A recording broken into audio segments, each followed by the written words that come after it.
नमस्कार,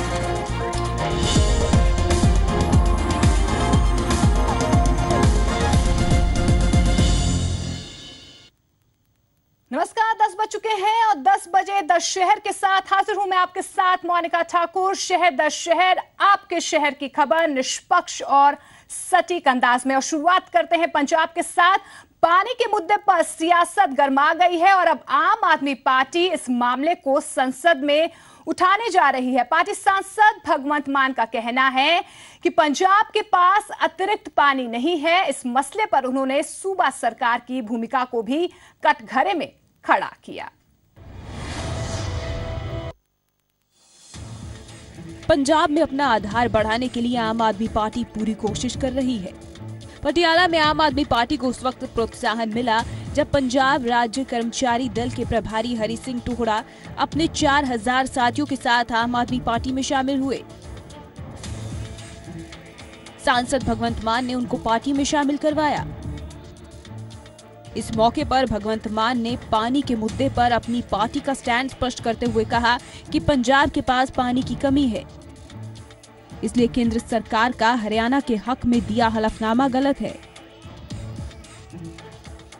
भगवंत मान ने इस मामले पर केंद्रीय मंत्री हरसिमरत कौर के रोल पर भी सवाल खड़े करते हुए SYL के मुद्दे को संसद में उठाने का ऐलान किया। पानी वाले मुद्दे ते मैं अज भी कहा पंजाब तां पहली पानी दे संकट च है।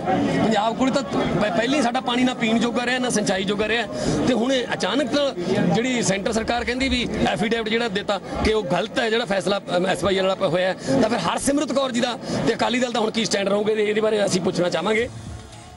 केंद्र सरकार की ओर से बजट में स्वामीनाथन रिपोर्ट पर कुछ भी कदम नहीं उठाने पर भगवंत मान ने केंद्र सरकार को घेरा।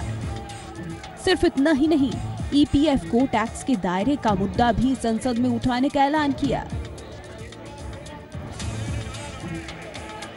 14,000 करोड़ बैंकों का माफ करता, किसानों का माफी किधर गई ना। स्वामीनाथन की रिपोर्ट मोदी साहब कहते थे जो कंपेन करते स्वामीनाथन मैनीफेस्टो च लिखा कि स्वामीनाथन की रिपोर्टा लागू करांगे, भाव बढ़ाने वाली वो भी नहीं कीतियां। मुलाजमां दा जिहड़ा प्रोविडेंट फंड है ਉਹਦੇ ਤੇ भी टैक्स लाता कि तुसीं आपदे पैसे नूं पहले तो सरकार वरतूगी, हर महीने ਦੇ ਕੱਟ ਕੇ करोड़ों रुपया वरतदी है सरकार, ब्याज ਤਾਂ ਕੀ देना सी ਉਹ ਤਾਂ टैक्स लाता ਉੱਤੇ कि जो तुसीं कढाओगे ਤਾਂ टैक्स ਇਹਨੂੰ ਅਸੀਂ रोल बैक ਦੀ ਅਸੀਂ ਮੰਗ कर रहे हैं। कुल मिलाकर आम आदमी पार्टी राज्य के साथ जुड़े हर मुद्दे को कैश करने में लगी है जो उनको सियासत की कुर्सी पर बिठा सके।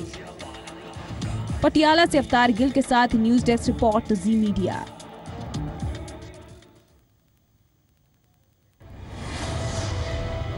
आगे बढ़ते हैं। अनुराग ठाकुर की ओर से केजरीवाल पर किए गए वार पर आम आदमी पार्टी ने पलटवार किया है। पार्टी ने इसे विरोधियों की बौखलाहट करार दिया है।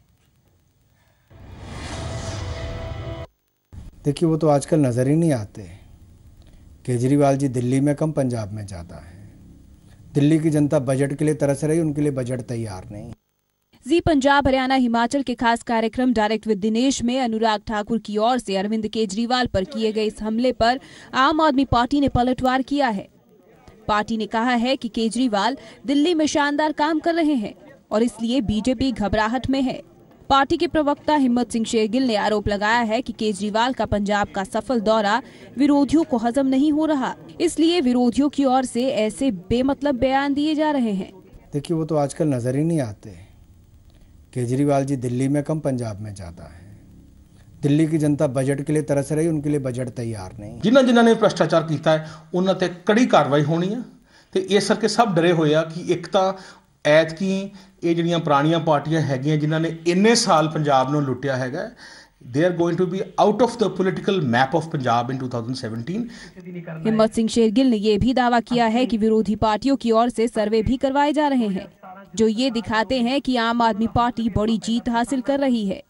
सर्वे ये कह रही है कि 100 सीटां ਤੋਂ ਉੱਪਰ ਇਸ ਵੇਲੇ ਆਮ ਆਦਮੀ ਪਾਰਟੀ ਨੂੰ ਆ ਰਹੀਆਂ, ਸੋ ਬਹੁਤ ਇੱਕ ਵੱਡੀ ਜਿੱਤ ਹੋਣੀ ਹੈ ਕਿਉਂਕਿ ਤੁਸੀਂ ਦੇਖੋ बीजेपी ਕੰਟੀਨਿਊਸਲੀ ਹਾਰ ਰਹੀ है। कांग्रेस अकाली दल और बीजेपी की ओर से सियासी धरातल पर आ रही आम आदमी पार्टी को निशाना बनाया जा रहा है, तो आम आदमी पार्टी के जवाबी हमले भी बराबर जारी है। हर पार्टी की ओर से सत्ता की कुर्सी तक पहुंचने के लिए एक दूसरे पर आरोप लगाए जा रहे हैं। चंडीगढ़ से जगतार भुल्लर के साथ न्यूज डेस्क रिपोर्ट जी मीडिया। तो पंजाब में वार पलटवार की राजनीति जोरों पर है, तो वहीं हिमाचल की अगर बात करें तो वहां पर धर्मशाला में होने वाले भारत पाकिस्तान मैच पर सियासत थमने का नाम नहीं ले रही। प्रदेश के मुख्यमंत्री वीरभद्र सिंह मैच के दौरान सुरक्षा मुहैया करवाने की बात तो कह रहे हैं, लेकिन वो अनुराग ठाकुर को नसीहत भी दे रहे हैं। क्या भारत में पाकिस्तान नहीं खेलेगा? अगर भारत में खेलेगा तो हिमाचल में क्यों नहीं? और अगर हिमाचल में 1 वर्ष पहले तय हुआ तो अब अंतिम समय में मना कैसे किया जा सकता है? इसलिए मेरा सबसे निवेदन है कि हम उसमें अपनी राजनीति चमकाने की बजाय हम देश के हित में सोचें। अनुराग ठाकुर कहते हैं कि जो 1 साल पहले बुकिंग हो गई थी इस पूरे मैच के लिए और बुकिंग होटल्स की भी हो गई थी, तो बीसीसीआई अगर कड़ा रुख अपनाएगा, अगर यानी मैच को शिफ्ट किया जाता है या रद्द किया जाता है, तो आने वाले कई सालों तक धर्मशाला में फिर मैच पर जो है किसी भी मैच पर बादल जो है संकट के मंडरा कहीं ना कहीं फर्क पड़ेगा सर खेल पर भी। ये उनका मामला है। धर्मशाला में होने वाले भारत पाकिस्तान मैच पर सियासत थम नहीं रही है। जी पंजाब हरियाणा हिमाचल के खास कार्यक्रम डायरेक्ट विद दिनेश में अनुराग ठाकुर ने कहा था कि करीब 1 साल पहले ही धर्मशाला में पाकिस्तान के साथ भारत का मैच तय हो गया था और अब आखिरी वक्त में इस जगह को बदलना मुमकिन नहीं है। अनुराग ने कहा कि इससे धर्मशाला के लिए भविष्य में इंटरनेशनल मैच मिलने में दिक्कत हो सकती है। इस पर हिमाचल के मुख्यमंत्री वीरभद्र सिंह ने पलटवार किया है। अनुराग ठाकुर कहते हैं कि जो 1 साल पहले बुकिंग हो गई थी इस पूरे मैच के लिए और बुकिंग होटल्स की भी हो गई थी, तो बीसीसीआई अगर कड़ा रुख अपनाएगा, अगर यानी मैच को शिफ्ट किया जाता है या रद्द किया जाता है, तो आने वाले कई सालों तक धर्मशाला में फिर मैच पर जो है किसी भी मैच पर बादल जो है संकट के मंडरा कहीं ना कहीं फर्क पड़ेगा सर खेल पर भी। ये उनका मामला है। वीरभद्र सिंह ने सुरक्षा मुहैया कराने की बात तो कही, लेकिन साफ कर दिया कि भूतपूर्व सैनिकों पर मैच का विरोध करने वालों पर लाठीचार्ज नहीं होगा। वहाँ पर काफी तादाद में फोर्सेस होगी, पुलिस होगी और भी इंतजाम होगा सुरक्षा का। मगर एक बात जरूर है कि अगर वहाँ पर एक्स सर्विसमैन भूतपूर्व सैनिक अगर वो एक दीवार बना दें, खड़े हो जाएं, हमारी पुलिस के ऊपर लाठीचार्ज नहीं करेगी। गौरतलब है कि धर्मशाला में 19 मार्च को भारत पाकिस्तान का मैच होना है, लेकिन हिमाचल प्रदेश में मैच पर शुरू हुई महाभारत थम नहीं रही। प्रदेश में कई सियासी दिग्गजों का कहना है कि पाकिस्तान के साथ इस वक्त जो रिश्ते हैं, उस दौर में हिमाचल में पाकिस्तान के साथ मैच के हालात नहीं हैं। मोहित प्रेम शर्मा, जी मीडिया, शिमला। खबर हरियाणा से लेते हैं। हरियाणा के मुख्यमंत्री मनोहर लाल खट्टर ने फिर कहा है कि प्रदेश सरकार 14 मार्च से शुरू हो रहे बजट सत्र के दौरान ही जाट आरक्षण पर बिल लाएगी। साथ ही सीएम खट्टर ने कहा कि ओबीसी के 27% कोटे से छेड़छाड़ नहीं होगी। हरियाणा विधानसभा का बजट सत्र 14 मार्च से शुरू हो रहा है। बजट सत्र के दौरान जाट आंदोलन और जाट आरक्षण का मुद्दा जमकर गूंजेगा। हालांकि हरियाणा के मुख्यमंत्री मनोहर लाल खट्टर का कहना है कि सरकार इसी सत्र में जाट आरक्षण के लिए बिल लाएगी। सीएम खट्टर ने यह भी भरोसा दिलाया है कि ओबीसी के 27% कोटे से छेड़छाड़ नहीं की जाएगी। इस सत्र में जो 14 मार्च से शुरू होने वाला है, इसके अंदर हम एक बिल लेकर के आने वाले हैं और उस बिल के माध्यम से जो आरक्षण की व्यवस्था दी जानी है, वो आरक्षण की व्यवस्था हम करेंगे। जो 27% का आरक्षण पहले ओबीसी का दिया हुआ है, उसमें किसी प्रकार की कोई छेड़छाड़ नहीं की जाएगी। सदन में टकराव ना हो, इसके लिए सरकार सभी सियासी पार्टियों के एक सदस्य को लेकर इस मुद्दे पर सर्वदलीय समिति बनाने पर भी विचार कर रही है। ये सर्वदलीय समिति जाट आरक्षण के बिल का प्रारूप तय करेगी ताकि सदन में आपसी रजामंदी से ये पास हो सके। सभी पार्टियों से एक मेंबर लेकर के हम एक सर्वदलीय एक समिति बनाएं ताकि वो सर्वदलीय समिति जो है वो इस पर एक प्रारूप बिल का बना करके दे, और यदि सर्वदलीय सहमति से कोई प्रारूप बना करके हमको देती है तो मैं निश्चित रूप से ये भी कह सकता हूं कि उसके ऊपर बिना किसी चर्चा के हम इस बिल को पास कर देंगे। जाट आरक्षण आंदोलन सड़क पर भले ही अब शांत हो गया हो, लेकिन अब भी इस पर सियासत जारी है और विपक्ष के तीखे तेवर जाहिर कर रहे हैं कि बजट सत्र के दौरान भी ये मुद्दा जोर शोर से उठाया जाएगा। कुलवीर दीवान, जी मीडिया, चंडीगढ़। इस बीच हरियाणा में जाट आंदोलन के दौरान हिंसा में शामिल हुए पुलिस अधिकारियों की भूमिका की जांच कर रही प्रकाश आयोग ने अपनी जांच को और तेज कर दिया है। शनिवार को भी प्रकाश आयोग ने अधिकारियों से पूछताछ की है।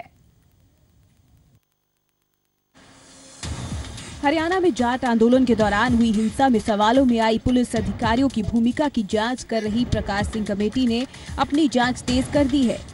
शनिवार को भी टीम ने दौरा किया और अधिकारियों और संबंधित कर्मचारियों के मौखिक बयान लिए। कमेटी ने अधिकारियों के लिए एक गाइडलाइन भी बनाई, जिसके तहत अधिकारियों को जानकारी देनी है। ऐसे सारे अधिकारी जिनके क्षेत्र में कोई घटना हुई है, उन लोगों को हमने कहा है कि आप अपना वर्षन दीजिए, और वर्षन देने के लिए हमने कुछ उनको गाइडलाइंस दे दिया है कि आपके वर्षन में इन बिंदुओं पर यथासंभव कोई ज़रूरी नहीं कि सारे बिंदुओं पे आपका लिखना ज़रूरी है, इन बिंदुओं पर आप यथासंभव प्रकाश डालिए। उनको 10 दिन के अंदर कहा गया, अपना लिखित बयान 10 दिन के अंदर कमेटी के कार्यालय में, हरियाणा के सचिवालय में हम लोग का कार्यालय है, कमरा नंबर 45, 8वीं मंजिल, वहाँ पे आप भेज दीजिए। मामले की जांच कर रही कमेटी का दावा है कि वो अपने काम में लगी हुई है और वो तय समय सीमा के भीतर ही अपनी जांच रिपोर्ट सरकार को सौंप देगी। हमारा पूरा प्रयास होगा और पूरी प्लानिंग उसी हिसाब से चल रही कि 45 दिन के अंदर हम रिपोर्ट दे देंगे। कमेटी अब तक 375 लोगों से मुलाकात कर चुकी है। इनमें से 56 लोगों ने अपने बयान दर्ज करवाए हैं। जांच आयोग के मुताबिक अब तक लोगों की भी मिलीजुली प्रतिक्रियाएं ही रही हैं।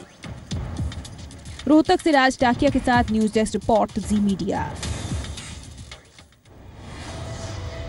तो एक और जहां जाट आंदोलन की जो जांच है वो तेजी से बढ़ रही है, तो वहीं जाट आंदोलन पीड़ितों को राहत देने के लिए ग्राम पंचायतें आगे आने लगी हैं। हरियाणा के कृषि मंत्री ओपी धनखड़ के आह्वान पर झज्जर की पंचायतों ने पीड़ितों को मुआवजा देने के लिए 66 लाख रुपए इकट्ठा किए। झज्जर ब्लॉक की ग्राम पंचायतों ने एक अनोखी पहल की है। पंचायतों ने 66 लाख रुपए की राशि मुख्यमंत्री राहत कोष में देने का फैसला किया है। शनिवार को झज्जर के संवाद भवन में सूबे के कृषि मंत्री ओम प्रकाश धनखड़ पहुंचे। उनके आह्वान पर पंचायतों ने जाट आरक्षण आंदोलन हिंसा पीड़ित लोगों के लिए ये राशि इकट्ठा की। हरियाणा में जाट आरक्षण आंदोलन के दौरान हुई हिंसा में बड़े स्तर पर आगजनी और तोड़फोड़ हुई थी। सरकार ने सभी पीड़ितों को मुआवजा देने का ऐलान किया है। मुआवजा राशि जुटाने के लिए सरकार ने पंचायतों समेत सभी तबकों से सहयोग का आह्वान भी किया है। झज्जर से संजीत खन्ना, जी मीडिया। खबरों में आगे बढ़ते हैं। यूपी में 2017 में विधानसभा के चुनाव होने हैं। ऐसे में बीजेपी ने अपनी तैयारियों को अभी से ही धार देना शुरू कर दिया है। मथुरा में बीजेपी की युवा इकाई का 2 दिवसीय राष्ट्रीय अधिवेशन शनिवार से शुरू हुआ है। अधिवेशन का उद्घाटन बीजेपी के राष्ट्रीय अध्यक्ष अमित शाह ने किया। यूपी में 2017 में विधानसभा चुनाव हैं। ऐसे में बीजेपी ने अपनी तैयारियों को अभी से धार देना शुरू कर दिया है। मथुरा में बीजेपी की युवा इकाई का 2 दिवसीय राष्ट्रीय अधिवेशन शनिवार से शुरू हुआ। अधिवेशन का उद्घाटन बीजेपी के राष्ट्रीय अध्यक्ष अमित शाह ने किया। पार्टी की युवा ताकत को संबोधित करते हुए अमित शाह ने जेएनयू के मुद्दे पर कांग्रेस को जमकर घेरा। अमित शाह ने युवा कार्यकर्ताओं से अपील की कि वो इस मुद्दे को लेकर हर कॉलेज और हर यूनिवर्सिटी कैंपस तक जाएं। राष्ट्रभक्ति क्या होती है और राष्ट्रद्रोह क्या होता है, इसकी व्याख्या अगर आजादी की इतने सालों के बाद करनी पड़ती है तो बहुत बहुत कम नसीब। कांग्रेस के राष्ट्रीय उपाध्यक्ष इस नारों को अगर अभिव्यक्ति की आजादी मानते हैं तो कांग्रेस अध्यक्ष ने स्पष्टता करनी चाहिए कि वो इनके साथ सहमत है या नहीं। राष्ट्रद्रोही नारों को अभिव्यक्ति की स्वतंत्रता के कपड़े पहनाने का एक प्रयास हो। और मैं युवा मोर्चा के कार्यकर्ता को आह्वान करता हूं, देश भर में जहां जहां कांग्रेस के लोगों के बीच में आए, युवा मोर्चा पूछे कि इन नारों से आप सहमत है क्या। घर घर पे जाके हर कॉलेज में, हर शाला में, हर विश्वविद्यालय में उधर बीजेपी युवा मोर्चा के अध्यक्ष अनुराग ठाकुर ने ऐलान किया कि यूपी में अगली सरकार बीजेपी की बनेगी और इसके लिए पार्टी के युवा कार्यकर्ता पूरी ताकत लगा देंगे। 2017 में भी कमल का फूल खिले, सरकार हमारी बने, उसमें पूरी ताकत के साथ लगेंगे और ये भी प्रयास रहेगा कि देश के विकास में उत्तर प्रदेश का योगदान सबसे ज्यादा रहे। साफ है कि मिशन उत्तर प्रदेश बीजेपी अध्यक्ष अमित शाह के लिए बेहद अहम है, इसलिए पार्टी ने अभी से अपनी पूरी ताकत यूपी में झोंकनी शुरू कर दी है। हालांकि बड़ा सवाल यह है कि सूबे में बिना कप्तान इन तैयारियों का बीजेपी को कितना फायदा होगा। मौसम में गर्माहट बढ़ने के साथ ही जम्मू कश्मीर में भी बीजेपी पीडीपी के संबंधों की बर्फ पिघलती दिख रही है। मुफ्ती मोहम्मद सैयद के निधन के 2 महीने बाद महबूबा मुफ्ती ने पहली बार बीजेपी के साथ गठबंधन पर अपने विचार सार्वजनिक तौर पर सामने रखे हैं, जिन्हें सुनकर लगता है कि जम्मू कश्मीर में पीडीपी और बीजेपी की होली काफी जोरदार होने वाली है।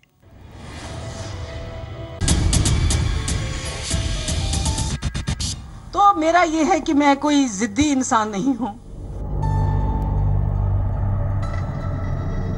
मुझे कोई आपत्ति नहीं है। इस रियासत का चीफ मिनिस्टर बनना तो बहुत ही धन्य का काम है। सरकार बनाने को तैयार महबूबा। करीब 2 महीने की लंबी सियासी खामोशी के बाद पीडीपी प्रमुख महबूबा मुफ्ती की चुप्पी टूटी और उन्होंने साफ कर दिया कि पीडीपी बीजेपी के साथ मिलकर सरकार बनाने को तैयार है। कि मैं कोई जिद्दी इंसान नहीं हूं, मेरा यह है कि जो मुफ्ती साहब ने जिस मकसद के लिए इतना बड़ा फैसला किया, अगर वो मकसद मुद्दा पूरा होता है तो मुझे कोई फिक्र नहीं है कि लोग जो हैं वो मुझे बीजेपी के साथ जाने के लिए उनको अच्छा लगे बुरा लगे। अगर लोगों का फायदा होता है कोई बात नहीं। महबूबा ने यह भी कहा कि वो राज्य की मुख्यमंत्री भी बनने को तैयार हैं, लेकिन राज्य में नई सरकार की तैयारी तभी शुरू होगी जब सरकार बनाने का मकसद पूरा होगा। तो अगर मुझे कभी लगा कि ऐसा है, उन लोगों के दिल में इतनी जगह है कि वो जम्मू कश्मीर के लोगों के हित में जो हमने एक खाका खींचा है, उस खाके में वो रंग भरने के लिए तैयार है, मुझे कोई आपत्ति नहीं है। इस रियासत का चीफ मिनिस्टर बनना तो बहुत ही धन्य का काम है। अपने लोगों की खिदमत करना ये कोई छोटी चीज नहीं है। महबूबा ने पहली बार खुलकर सामने आते हुए कहा कि केंद्र पैकेज दे और राज्य में अमन कायम करे तो उन्हें सरकार बनाने में कोई हिचक नहीं है। महबूबा ने पीएम मोदी की तारीफ भी की और पठानकोट हमलों पर पाकिस्तान के रवैये को उनकी जीत भी बताया। महबूबा सरकार बनाने को लेकर बयान देने से पहले जम्मू कश्मीर के राज्यपाल एनएन वोहरा से भी मिल चुकी हैं। महबूबा के इस नरम रुख से माना जा रहा है कि होली से पहले राज्य में नई सरकार बन सकती है। राजू केरनी, जी मीडिया, जम्मू। खबर अमृतसर से लेते हैं। अमृतसर में कॉमेडियन कपिल शर्मा ने अलग अलग मुद्दों पर खुलकर अपनी राय रखी है। उन्होंने कहा कि खेल और कला पर राजनीति नहीं होनी चाहिए। प्रदेश के चुनावी मौसम में हर कोई रंगा हुआ नजर आ रहा है। अमृतसर पहुंचे कॉमेडी किंग कपिल शर्मा ने कई राजनीतिक मुद्दों पर अपने विचार रखे। नवजोत सिंह सिद्धू के आम आदमी पार्टी में जाने के सवाल पर कपिल ने कहा कि सिद्धू समझदार इंसान है, वह सोचकर ही फैसला करेंगे। इसके साथ ही उन्होंने ये भी कहा कि अगर कॉमेडियन कलाकार सियासत में आते हैं तो इससे पंजाब को ही फायदा होगा, इसमें कुछ भी गलत नहीं है। सिद्धू भाजी आप बहुत सियाने ने, मेरे तो मैं उन्होंने कुछ नहीं सुजेस्ट करांगा, जो उन्होंने ठीक लगता करन। एंड ऑफ द डे गल हुई है कि पंजाब की तरक्की होनी चाहिए है, पंजाब च जिहड़े नशे ने खत्म होने चाहिए ने। बाकी वो किसी पार्टी जाण उन्हां दी अपनी सोच है। नहीं भाजी हर एक किसी का अपना अपना नजरिया वा, पर अगर जे आ रहे ने कुकी भाजी बहुत अच्छे कलाकार ने, बहुत अच्छे इंसान भी ने, सो अगर पॉलिटिक्स आ रहे हैं तो अच्छी गल है। पंजाब का कुछ भला करन सारे मिलके इकट्ठे।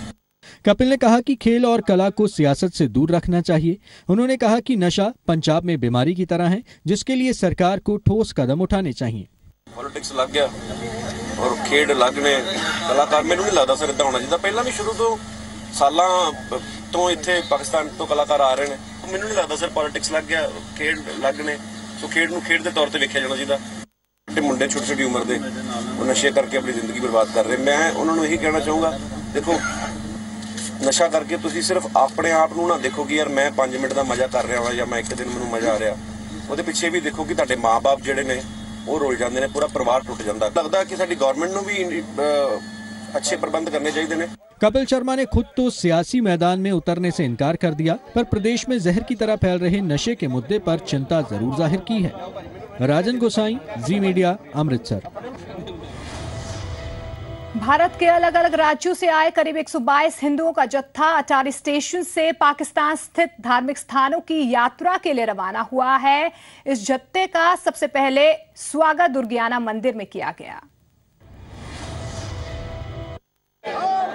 हर हर महादेव के जयकारे लगाते यह श्रद्धालु अपनी खुशी का इजहार कर रहे हैं। देश के अलग अलग हिस्सों से आए इन श्रद्धालुओं को पाकिस्तान स्थित हिंदुओं के धार्मिक तीर्थ स्थानों की यात्रा करने का मौका मिला है। शिवरात्रि के मौके पर 122 श्रद्धालु कटास राज के दर्शन के लिए पाकिस्तान जा रहे हैं। 7 दिनों की यात्रा के दौरान अलग अलग धार्मिक स्थानों के दर्शन करेंगे। जत्थे के प्रधान के मुताबिक वीजे को लेकर कई तरह की दिक्कतें सामने आती हैं, जिसका हल सरकार को करना चाहिए। पूरे बंदियां नूं वीजा नहीं मिलता, 10-15 बंदियां तो कर देंगे और कोई रीजन नहीं होगा। जेड़े कई बारी जाए उन्होंने का भी कर देंगे। फैमिली जाती है वो एक बंदे का कर दोगे, 3 बंदे नहीं जाएंगे। फिर बच्चे नूं अगर वीजा नहीं मिलेगा तो माँ बाप उन्हें थोड़ी छोड़ के जाएंगे। वीजा मिलने में बहुत दिक्कत है। अब कई सालों से ये यात्रा हो रही है, करीब पर 200 से ज्यादा को वीजा ही नहीं देते हैं। श्रद्धालु भी यात्रा को लेकर खुश नजर आए, पर उन्होंने वीजा नियमों में ढील देने की मांग की। बहुत अच्छा फील हो रहा है और मेरी फ्रेंड्स को बहुत अच्छा फील हो रहा है। हमें बहुत अच्छा लग रहा है कि हम वहाँ पाकिस्तान जा रहे हैं। जैसे वो लोग आते हैं, वो भी हमारे दिल्ली शहर में घूमते फिरते हैं, हम भी ऐसा ही चाहते हैं कि हम भी जाके वहाँ सारे मंदिरों में जाएं, घूमें फिरें। हर साल हजारों श्रद्धालु पाकिस्तान स्थित गुरुद्वारों और धार्मिक स्थानों की यात्रा के लिए जाते हैं और हर यात्रा के दौरान वीजा की मुश्किल का मामला गूंजता है। सरकार वादा करती है, पर वादे हकीकत होते नजर नहीं आते। राजन गोसाई, जी मीडिया, अमृतसर। आगे बढ़ते हैं। अंतर्राष्ट्रीय शिवरात्रि मेले के लिए मंडी पूरी तरह से तैयार है। 8 मार्च से शिवरात्रि मेला शुरू हो रहा है। इसको लेकर तैयारियां पूरी कर ली गई हैं।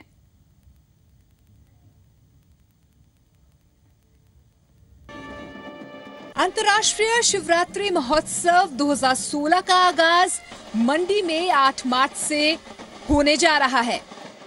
अंतर्राष्ट्रीय शिवरात्रि महोत्सव में इस बार मंडी वासियों को 50 साल के बाद देव छपलांदू नाग के दर्शन करने का सौभाग्य प्राप्त होगा।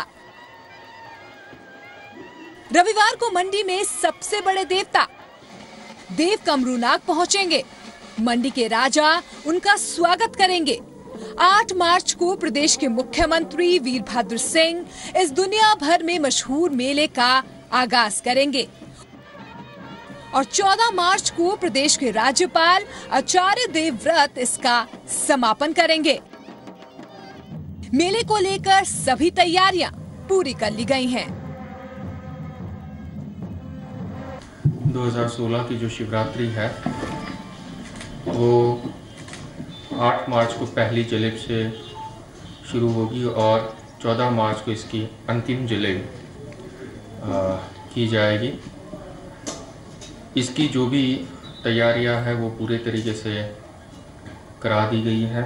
8 मार्च की जलेब को माननीय मुख्यमंत्री महोदय उसकी अगुवाई करेंगे और जो अंतिम जलेब होगी उसकी अगुवाई माननीय राज्यपाल महोदय करेंगे। शिवरात्रि मेले के दौरान घाटी से अनेक श्रद्धालु देवी देवताओं की पालकियां उठाकर मंडी पहुंचते हैं और यही वजह है कि बच्चे हो या बूढ़े सभी इस मेले को लेकर उत्साहित रहते हैं। देवी देवता इस दौरान भक्तों को चावल के दानों के जरिए उनके प्रश्नों का उत्तर देते हैं। शिवरात्रि मेले में अलग अलग विभागों की प्रदर्शनी लगाई जाएगी। लोग सांस्कृतिक कार्यक्रमों का भी आनंद उठा सकेंगे।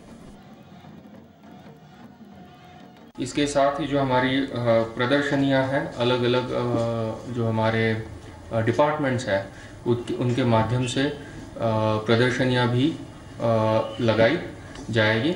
मैं सारे मंडी वासियों से अपील करता हूं कि वो इस मेले में आध्यात्मिक एवं सांस्कृतिक आनंद उठाएं और इसको लोगों को जितना अच्छे तरीके से हम इसको सुविधाजनक तरीके से लोगों को उसको करने के लिए, लोगों की सुविधाजनक तरीके से इसको आयोजित करने का मेला कमेटी पूरे तरीके से प्रयास कर रही है। मंडी अभी से ही उत्सव और भक्ति के रंग में सराबोर होने लगा है। मेले के आखिरी दिन भगवान शिव की पूजा कर सभी देवी देवता अपने अपने निवास स्थान को पधारते हैं। यशराज शर्मा के साथ ब्यूरो रिपोर्ट, जी मीडिया, मंडी। इसी के साथ इस बुलेटिन फिलहाल इतना ही। नमस्कार।